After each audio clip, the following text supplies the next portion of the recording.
আজ দুদিন ধরে কিছু খাইনি মহারাজ, কিছু সাহায্য করুন।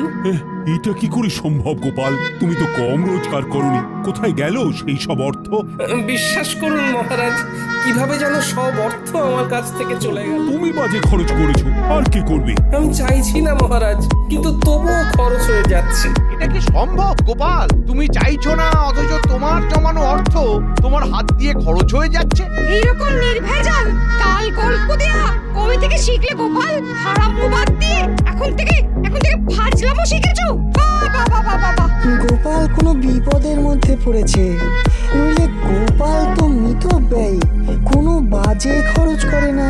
মহারাজ, আমি আপনাকে গোপালের পেছনে আর কোনো অর্থ ব্যয় করতে করজোরে নিষেধ করছি।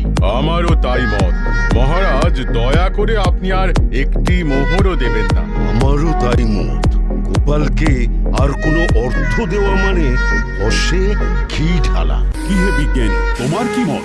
আমার একটাই কথা বলার আছে মহারাজ, গোপাল তো মিতব্যয়ী, ও কোনো বাজে খরচ করে না। তাহলে আজ গোপালের এই অবস্থা কেন? গোপালের জীবনে কি এমন ঘটনা ঘটলো যাতে গোপাল এই অবস্থায় নেমে এলো? অতিভ্রম বলে একটা কথা আছে, জানো তো বিজ্ঞানী?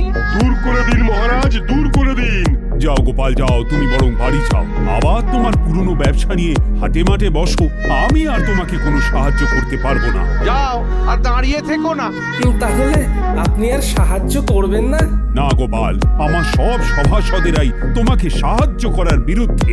আমি তাদের বিরুদ্ধে গিয়ে তোমাকে তো সাহায্য করতে পারবো না।